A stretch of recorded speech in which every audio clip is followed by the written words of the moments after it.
Bonjour les amis. Bon, pas trop mal dormi.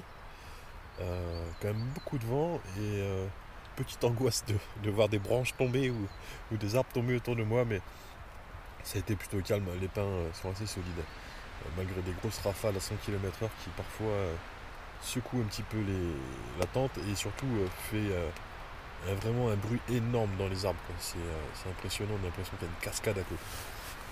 Voilà. Bon, aujourd'hui, ils annoncent de la neige. Je prends mon petit déjeuner tranquillement. Je descends en bas parce que j'ai pas de réseau là. Très peu de réseau. Donc je descends en bas, il y a un village qui s'appelle Pauillac. Et puis hier, on a fait 70 km, 1600 mètres de dénivelé. C'est juste énorme, Bon, on commence par une petite montée tranquillement avec le vent dans le nez. Ça va, c'est du goudron. Les arbres ils se font méchamment secouer quand même.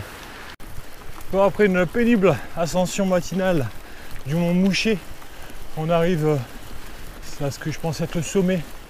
Devant, ça doit être une table d'orientation qu'on voit au bout du chemin. Donc le mont Mouchet, c'est la deuxième place résistante française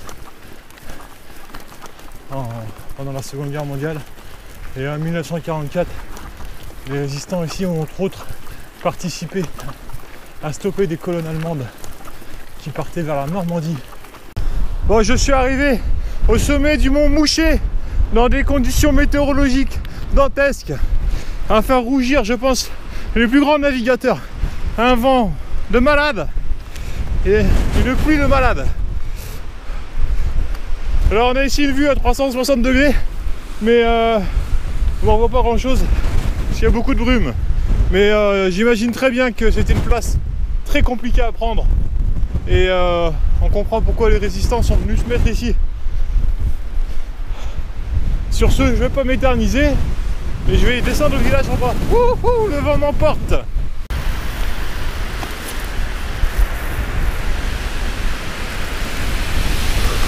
On est dans une descente. J'ai pas voulu allumer la GoPro parce que je veux surtout pas que ça me tente à faire des folies. Le vent m'a poussé tout à l'heure sur le côté, je suis sorti de la route, j'ai fini dans un buisson. Voilà, des rafales extrêmement fortes. On va se rentrer tranquillement, on va se trouver un gîte ou un endroit pour bivouaquer au calme. Je pense qu'un gîte ça serait mieux parce que le vent est extrêmement violent et la neige est annoncée pour 11 h.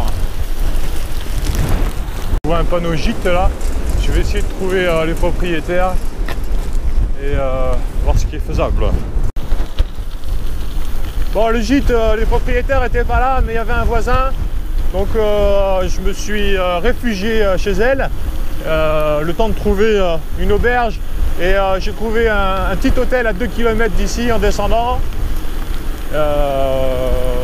Voilà, ils peuvent garder le vélo, ils ont une chambre, enfin tout va bien quoi. Et du coup on va faire ça, voilà, tranquille, on va se poser la journée. Ça aura fait une petite journée à 10 km et puis voilà. Bon, on arrive à Pauillac, le vent s'est un peu calmé mais ça tabasse quand même un peu, il y a des rafales encore. Je vous montre l'église quand même. Et puis ouah, la rafale, la vache. Et j'ai trouvé cette auberge, allez. Bon, un aubergiste très sympa, voilà, qui me prête sa grange pour rentrer mon vélo. Yes, le quad, sympa.